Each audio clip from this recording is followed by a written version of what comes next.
Today, we talk to three different entrepreneurs. Somebody who's been selling on 1P and 3P and has products in Walmarts and Home Depot. Somebody else who has traveled the world, lived in different countries, and has a multi-million-dollar supplement business. And also a toy engineer who has made toys that actually get her kids to clean her house. How cool is that? Pretty cool, I think.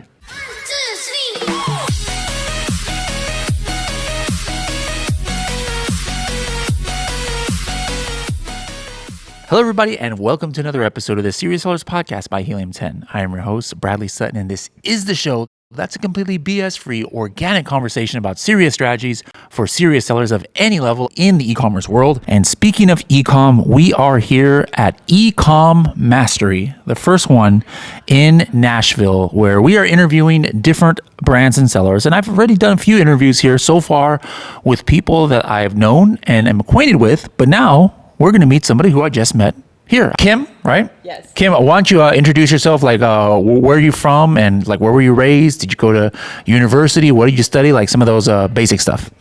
I'm Kim, Kim Kupka, and I grew up in Massachusetts. I went to engineering school at MIT. So that was what you do if you're a woman and you're good at math and science. But I realized pretty quickly into my career that I wasn't a normal engineer. I actually switched into marketing and fell in love with digital marketing. So when my husband and I moved to California, I started working for startups. I worked for startups doing media buying, growing their companies for a long time, and then kind of did on and off between growing startups and taking time off to raise a family. And then I decided to build my own Amazon business. What year did you discover like e-commerce or the Amazon specifically? And like, how did you discover it? So I knew e-commerce. I'd been growing Shopify brands for a while. Honestly, it's almost stupid that I never put together the fact that I could I had almost all of the stuff between my engineering background and my marketing current life to put my own business together. So it was almost silly, but I think it was probably 2022 when I found Amazon. I was really opposed to the idea of going back to a 9-to-5, and I started just reselling stuff. We did online arbitrage and retail arbitrage. I actually made a ton of money doing that. We flipped toothpaste from Ollie's. And then when I had my second child, I was like, this is so much hustle. Like this doesn't scale for me with having a newborn. And it was at that point that I actually took another 9-to-5 and I started putting together all of the things that I had collected over the years in my life. My love of toys. I started my career at Hasbro. My engineering background, my knowledge of Amazon, and my knowledge of marketing, specifically like in the kids space, and literally just put all of those things together and cobbled together my own brand and my own business. My business is called Quiggly. It's a kids toy brand, Montessori-ish, but like light pressure in terms of just like that framework. And yeah, we launched on Amazon in September of 2024. We were basically out of stock for Christmas that year due to me completely not knowing what I'm doing. And we still sold a ton of product regardless. It was out of stock for a month. People were still buying it for Christmas.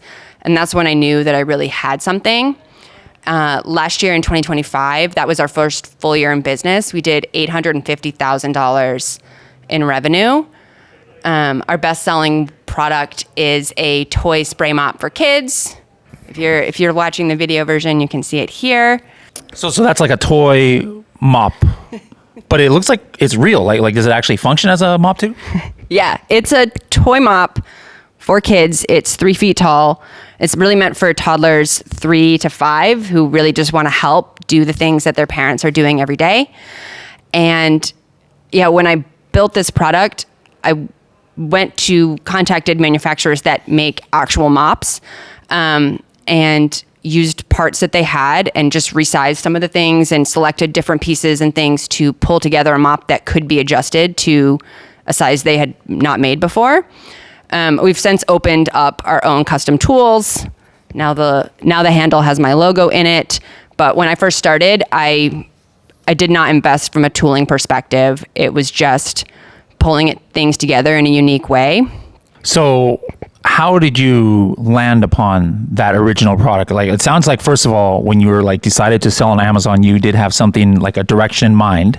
So then how did you land on that product? And then how did you come up with the idea of this? Because I would have, are you the first of this kind? Like, are other people making toy mops, or were you the first? So I knew I wanted to do something in toy, have passion for that. Like I said, I started my career in toy, and thinking that I was going to be an engineer making toys was actually the thing that made me be an engineer, which is funny. And I'm not the first one that made a kids mop. Lovevery makes a kids mop. It's part of their $120 subscription. And so when I started researching what toys I could make for my brand, which I knew was a toy brand, that was never even a question. And I knew it was like Montessori vibes, but not heavy.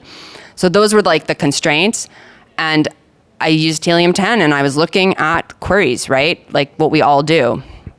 I don't even think I had started Freedom Ticket yet or anything like that. I was literally just figuring out as I went along. But I was looking, and I typed in Lovevery and saw what came up, right? Spray mop, duh. People want the mop. The actual rest of the kit that Lovevery sells a mop in isn't the best. I've bought it. It's not as good of kit, I think, as some of the others, but the mop is fantastic, and kids are obsessed. There was searches for the mop. Nobody made a mop that actually worked, that you could buy by itself. So when I made the mop, it wasn't even a guess. I knew for sure that it would sell. When I built it with my supplier, they were like, this is something that we've never done. The MOQ is going to be 5,000 units. And I was like, absolutely. Like, I'm all in. Like, I know this is going to sell. It's not a guess. It wasn't a, let me order 200 units and see if it works out. It was like, no, people want this mop.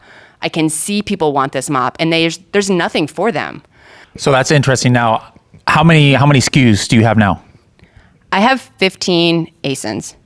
Is it all like similar style, where it's like you're taking like household things and making them toys, or is it a wider variety than just this kind of concept? It's definitely a much more wider variety than it probably should be.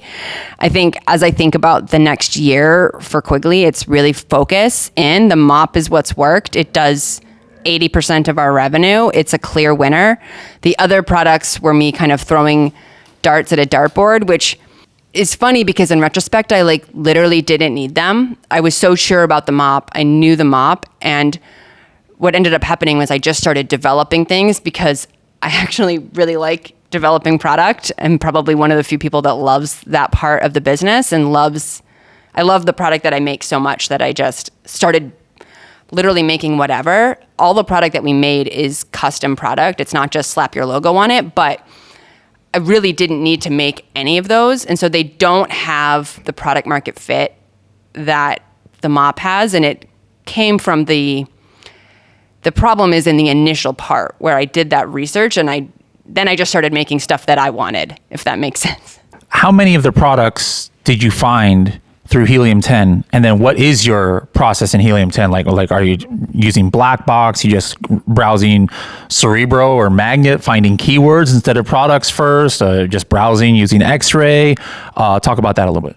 Most of the products that I did launch came from Cerebro searches around Lovevery keywords, and then building out the keyword clusters around that. I might have missed it at the beginning. What is Lovevery? Is that like a brand? It's a brand. Like a brand of what? It's a kids Montessori subscription toy brand. Okay, so then you're looking for like, hey, what are people searching for that has to do with this brand? Because I know I can make something similar, and perhaps people are searching for this, but Lovevery doesn't even make it. Is that like a little bit of what you're thinking about? Yeah, so Lovevery makes really nice toys, but it's only within the subscription ecosystem. So you have to sign up and pay them $120 every 3 months to get a box of toys delivered to you. And with my first kid, I did that, and it was fantastic. And I love the toys. They're wonderful quality. Okay, fast forward 5 years. I'm now having a second kid. I actually already have a house full to the gills of toys. I actually don't want 6 toys to show up every 3 weeks or 3 months. I want like one great toy that my newborn could use or one great toy that my toddler can use. And so I had this idea that people were looking for stuff a la carte versus like in a subscription. And so that's really kind of been the starting place for it. And that's the mop is the biggest example of that. But I have some other products that kind of hark towards Love Every's product or hero product in their subscription for that quarter, but done in my own brand's way. Yeah, obviously not just, hey, let me just copy 100% what this other company is doing. A lot of those from China too. Yeah, exactly. So you got to be, when you do something like this, the big MOQs, custom tooling, this is not that easy to just go ahead and duplicate. Start it with custom tooling. Yes, but still, like, this is what you ended up with. This is what I ended up with custom tooling. But I wouldn't have invested in custom tooling if the product wasn't a runaway success. Yeah, I like it. All right. Now, what is your launch strategy? So like, hey, you come up with a new product, whether it's a mop or maybe a toy vacuum or whatever the case is. Like, walk me through how you get to page one and start ramping up sales. Is it strictly through Amazon, PPC? Do you have a big mailing list that you're promoting to? Use Reddit? I mean, there's all kinds of. There's not one way that's the right way, but we want to know the Kim way. I would say that I do a lot of PPC, obviously Vine. Probably everybody says that, but yeah, I focus on the longest tail keywords first and build up page relevancy there. And then as that gets success, I sort of expand out. In terms of just like strategy in general, I do have some campaigns that I do for launch that probably I don't keep depending on if they perform or not. But it's really just like, I don't necessarily start with campaigns that are, hey, this is just for launch, because like if it works and it continues to work, then it continues to get money. Basically, like any dollar I put in, if it prints me out $3, like great, we'll just keep printing those dollars, right? What's your favorite Helium 10 tool that you use like on a regular basis? So right now I am building products again for my brand. We have a couple products that are hopefully going to get on a boat in the next 2 weeks. And then I have products that are still very much in development. And so for that, I've been leveraging Cerebro with a very similar strategy to what I did before, where I'm really looking for keywords that are obviously tangential to the brand that I have at this point, but then finding those keywords and seeing if there's actually longer tail versions of those keywords that the demand is there, but it doesn't actually have a good match in a product. So for example, I'm publicly building a product on my Instagram right now for Quiggly that is a cleaning caddy set for kids. Are you sure you're not just creating stuff so you can exploit your kids and so that they start cleaning around? Like, that's what I would do. Honestly, like, I've actually had my kids, they're adults now, but working at my house, packaging labels and stuff. I'm like, wait a minute, like, she might be onto something here. Like, why is this so real? I mean, this is like a literal thing. Like, she's like doing child labor without child labor. Is that really what's going on here? You know what? I will say that my 2 kids, I have 2 kids, they're 2 and 7, and they are the best product testers that you can imagine, Bradley. They are literally out there washing my windows every day while we work on this cleaning caddy for kids. And so it's like a spray bottle and a squeegee and like a little bucket and all the stuff that they can like literally do the windows.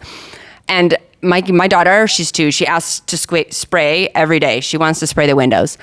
But so what I did was I found the keywords for like cleaning caddy and cleaning set for kids, but there are people searching for cleaning set for kids 5 to 8, right? There's nothing that's existing out there. Like, all of it's not really super functional. It's not really designed to actually work, which, by the way, is something that's worked really well for Quiggly, is making tools for kids that actually allow them to have the responsibility and feel like they're actually helping. And even if they mop that same spot for 20 minutes, like, we call that a deep clean, like they made some progress there. They're using real water.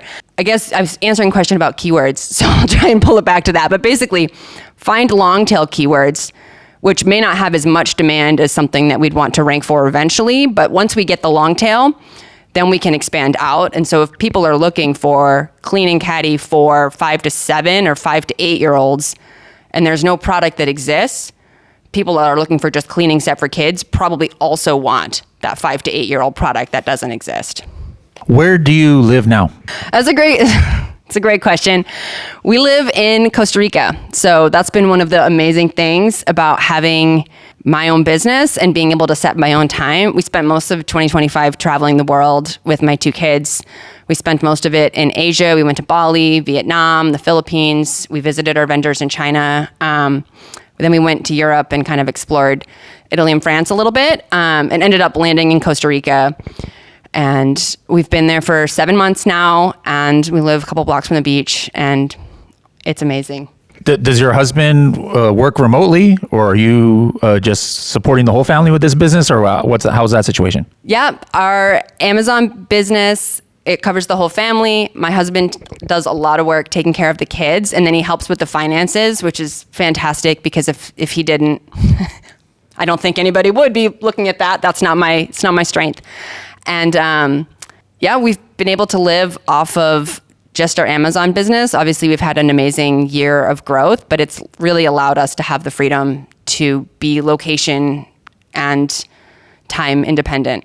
Awesome. Last question, the future of Quiggly brand. Are you wanting to build an empire to pass on to your kids when they're older? Are you going to want to exit and then retire and kick back more in Costa Rica, or what's the next 5-10 years look like?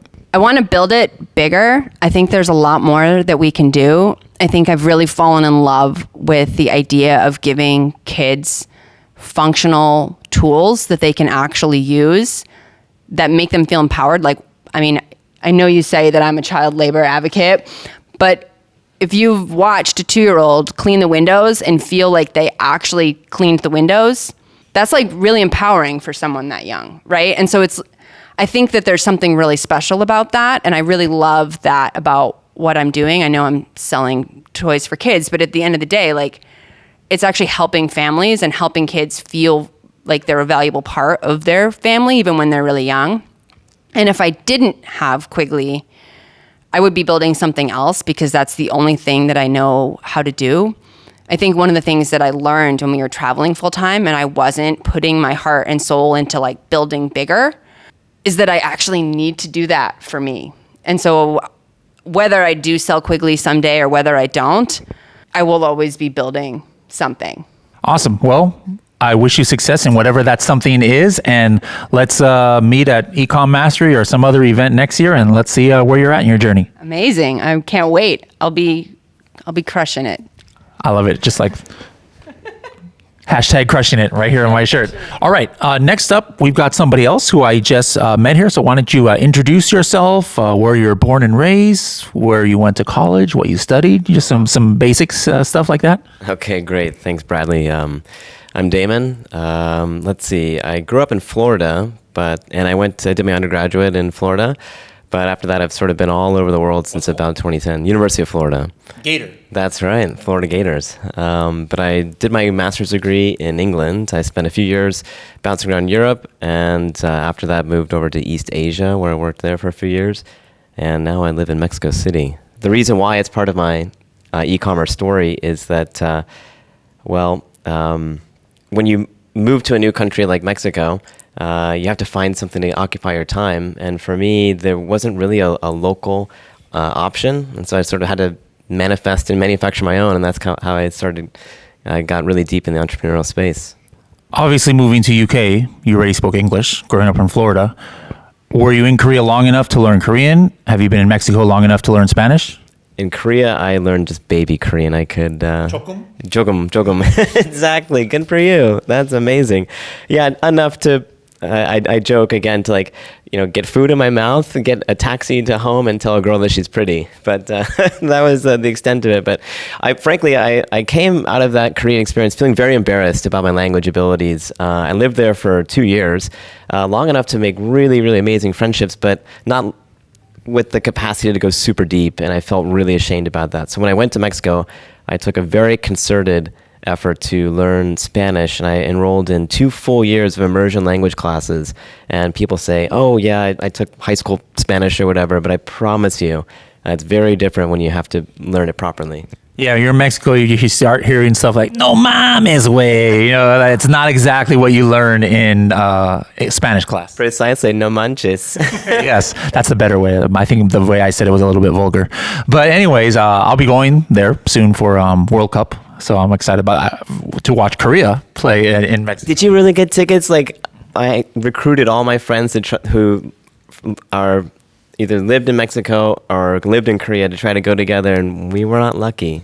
If you need to buy two, I'm selling two. So I'm going to the South Africa Korea game, but the one in Monterrey. Yeah, exactly. But the South Korea, it's not Mexico.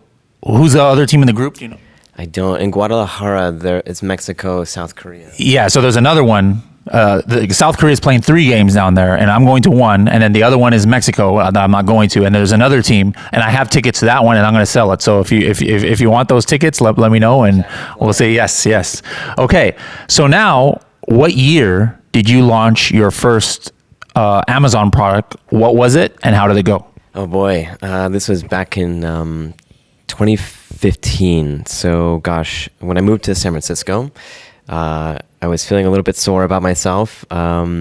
Everyone in San Francisco loves to talk about their startup and how they're changing the world by delivering a latte to your desk in 3 minutes or less. And I'll be honest, I felt a little left out. So that's when I started the Amazon business. I didn't launch my first product on Amazon until like January 1 of 2016. So almost a decade ago. The first product was a super niche dietary supplement that's extracted from coconut oil. Some really awesome research around the sort of immune supporting aspects of it. And that was my very first product and still my hero SKU a decade later. When did you start using Helium 10 and what's been your favorite tools over the years? Yeah, so we got involved with Helium 10 back in the day when it was like a 2-horse race, like Jungle Scout and Helium 10, remember? And I still remember all your videos with the flat cap, and you were just the face of the company. Probably still are, right? I watch less training videos these days than I did back then. It's a plug-in to Chrome or any browser, and it helps give you report back a lot of data on. X-ray. Okay, it is X-ray then. Perfect. Yeah, so we use that for a lot of product validation and to see like, hey, is this a market that we think can sustain interest over time? Like how saturated is it? What's the average price point, et cetera? We honestly still use it to this day. Awesome. Well, what's been your peak year of sales? Like which year was it across all platforms? And approximately how much sales was it? And what platforms are you selling on today? Yeah, so in context, I think just given the nature of the fact that we sell in dietary supplements, 2020 was our peak year in relationship to our base. So we sold probably 6 months worth of inventory in about 2 weeks' time. Yeah, during peak COVID times, and it was a very exciting time, but also a very stressful time because when you just no one could ever have predicted a 6-month sell-through. All of our supply chains got locked up. Our manufacturing relationships were, the gears kind of came to a halt. The stay-at-home orders really affected us in a big way. So again, it was really exciting to sell that kind of volume, but really terrifying to be out of stock for so long. The second big shifting point in our journey was December 23, maybe January 24, when TikTok Shop just turned on. And I remember I had just sort of playing around, enrolled in TikTok Shop, encouraged a couple of our off TikTok influencers from Facebook or Instagram to create a TikTok account, and it just went nuts, like Q1 of 24. That was our second big spike. We're not a very big brand right now compared to others that you probably interview and work with, but yeah, those are the two big inflection points in our career. We were sub $1 million back in 2020, and we basically we doubled that year from like $500,000 to $1 million, and then in 24 we doubled again from like $2.5 million to $3 million.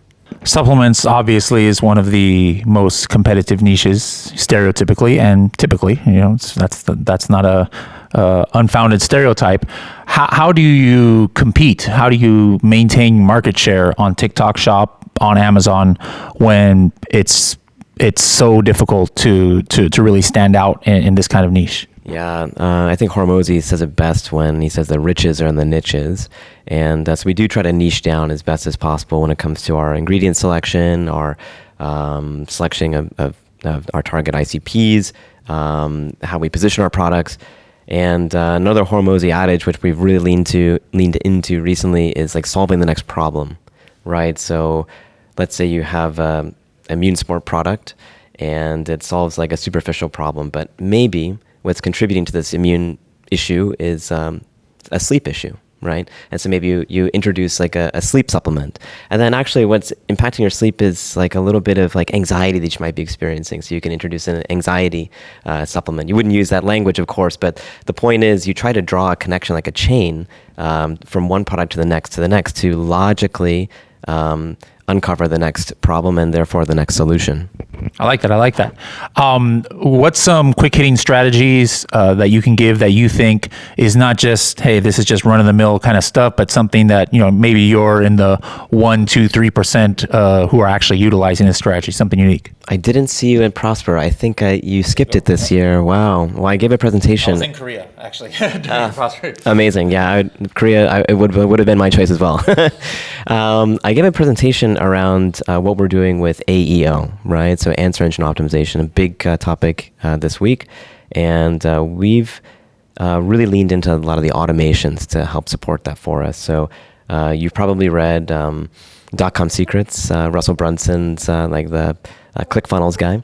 He talks a lot about having, cold traffic, warm traffic, and hot traffic, and sort of developing like these connected sites. He uses a funnel analogy or funnel process, but we use various websites. And so we have like high authority websites, like bridge websites, and then conversion websites where we've used N8N and various LLMs to make these automations that go out to Reddit, read what problems and challenges people are experiencing and talking about. So it's very topical. Write really high authority and highly AEO optimized blog posts and images, and then automatically publish out to a series of WordPress sites that we have that sort of cover that like cold, warm, and hot traffic. And we've done that at scale.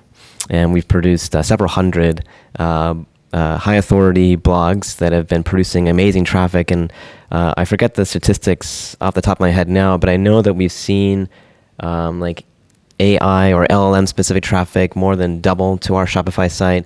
Conversion rates are way up, like 66% higher compared to a more traditional search click. The AOV is higher.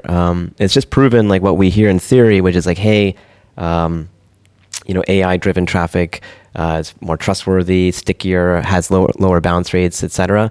We're seeing in real time.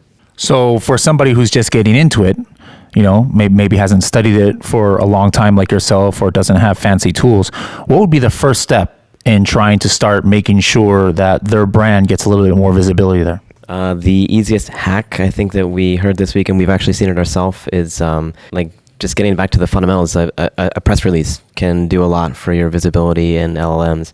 What we saw literally overnight was adding schema to our website.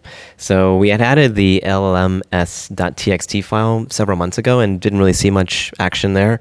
The moment we published our schema to our Shopify site, we started showing up in all the major LLMs. So it's not sexy. It's very fundamental.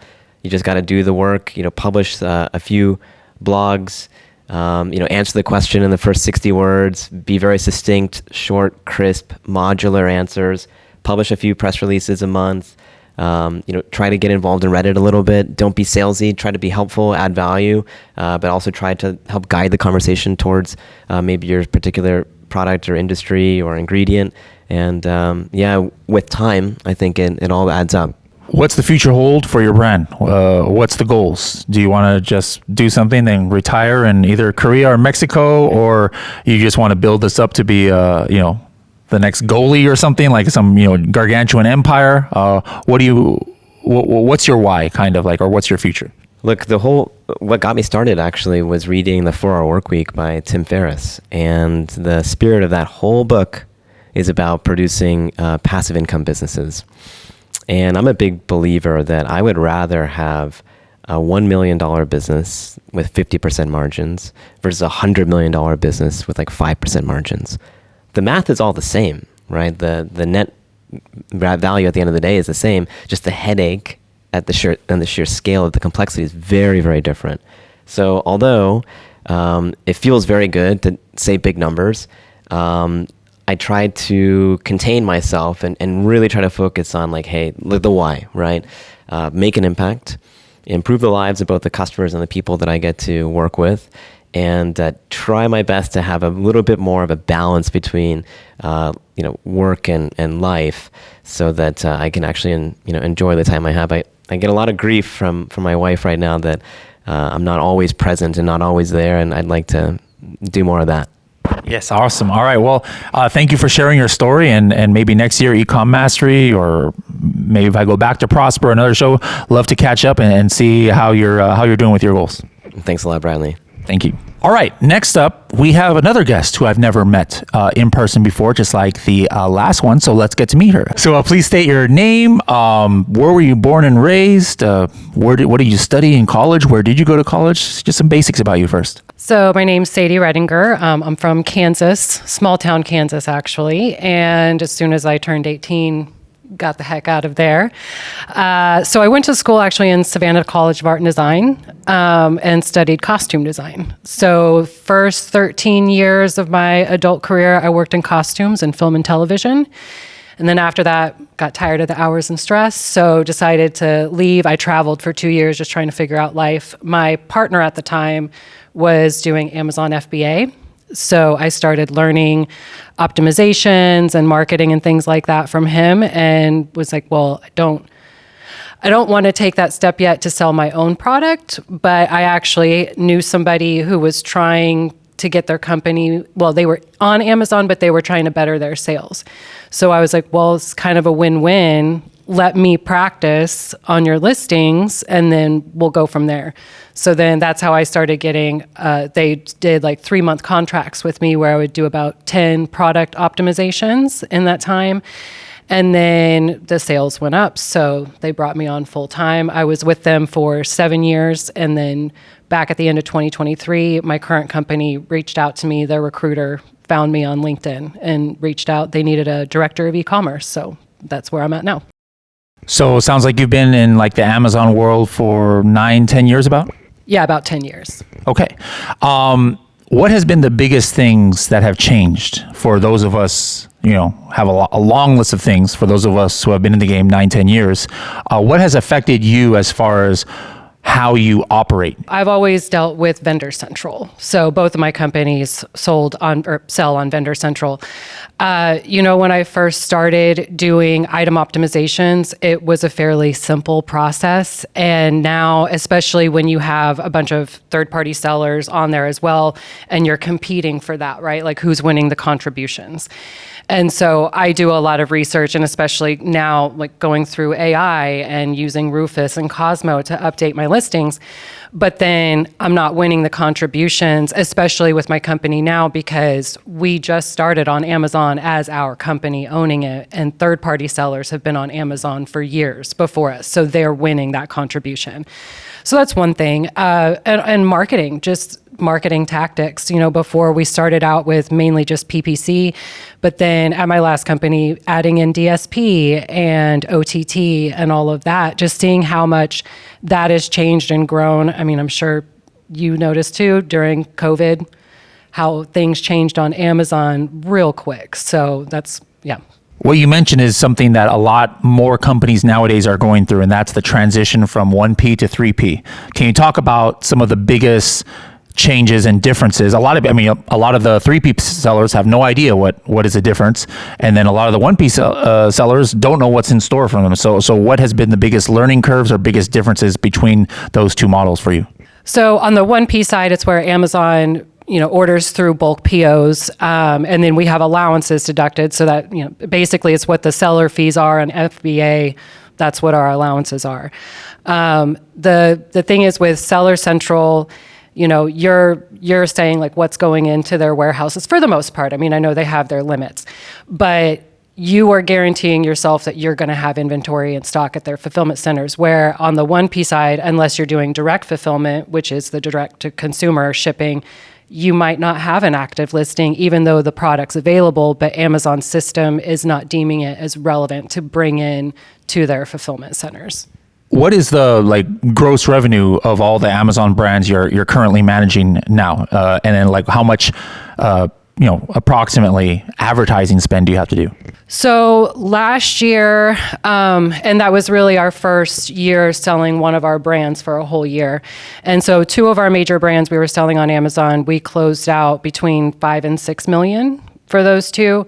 But we've been growing at 300% year over year now, so especially now that we've been ramping it up.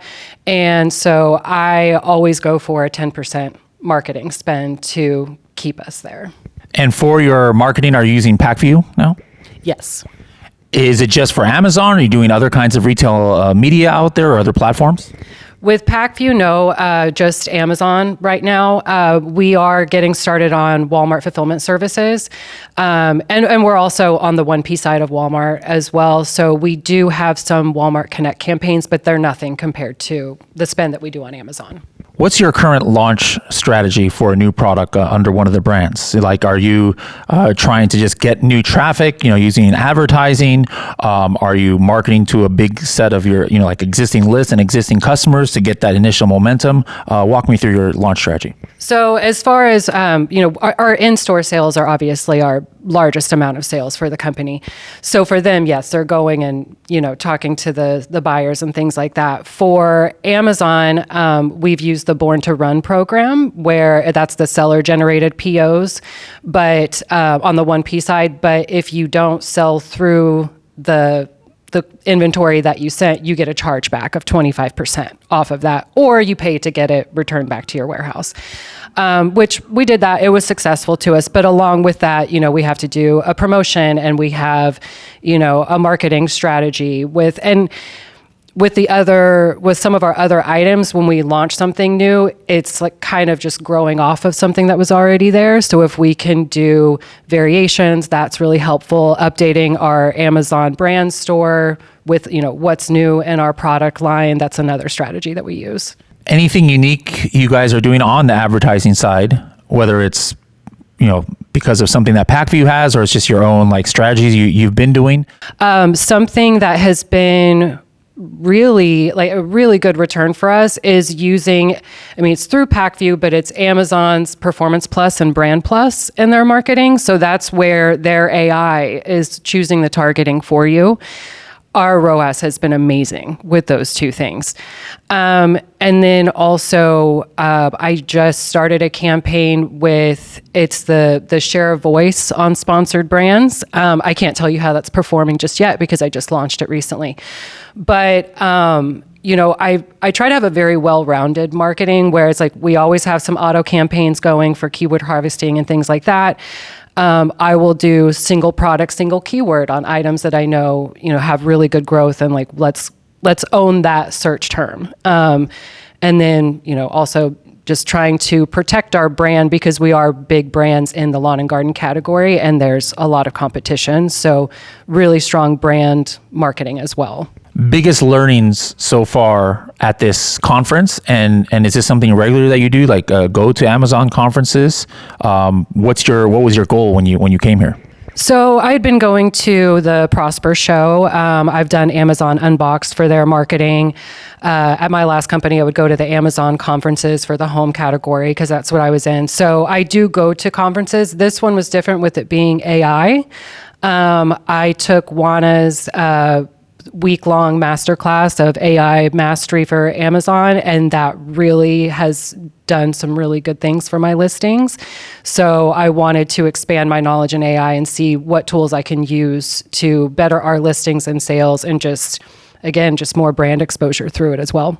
What differently did you do to your listing? What weren't you doing before that now you are? So now I'm utilizing I'm utilizing Claude, but with the prompts to get better customer demographics, because a lot of what we were basing it off of is who they're seeing at trade shows, which is very different as who's buying online. So it's really learning who are our customers, how do we market to them, what do we need to say in our listings that's going to resonate with that person and their needs and make them feel comfortable to buy our product over a competitor. All right. Well, it was nice to meet you. Thank you very much for coming out here. And this is the first time meeting you, but maybe we got Amazon Accelerate later on this year or Unbox. I'll see you there. If not there, then Ecom Mastery 2027 will be in Austin, and I'll see you there. All right, perfect. Thank you.